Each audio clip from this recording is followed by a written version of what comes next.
Combing through fallen leaves in his orchard, Greek farmer Anestis Altinis searches for cracked chestnut burrs suitable for harvest. But most still hang intact and unusable from the trees after months of searing temperatures and little rain. Altinis is a third-generation chestnut producer in Kisos village in central Greece. He spent his childhood collecting chestnuts with his grandfather and has seen yields drop drastically. For example, a village that typically collects more than 500 tons of chestnuts now has a production cycle of around 40 to 50 tons at most. Greece is one of the world's largest producers of chestnuts, exporting to Europe and the Balkans, where they are used in confectionery and cooking.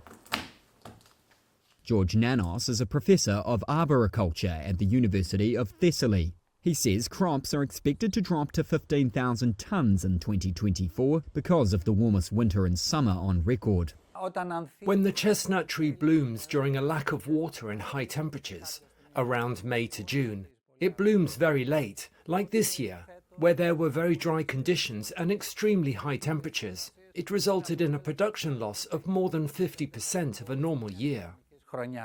Farmers say they have experienced a 13-month pause in rainfall after the Daniel floods in September 2023 decimated the area. That's a blow for Greece, which relies heavily on agricultural output and whose economy is still recovering from a decade-long debt crisis.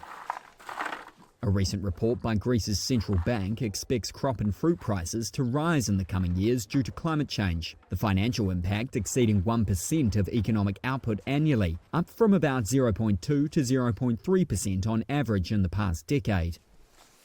Farmers are urging authorities to help with irrigation or risk these picturesque villages being abandoned. These are mountainous populations who stay in these villages because they produce chestnuts. If they don't produce chestnuts, the villages will shut down and the entire mountain will be deserted.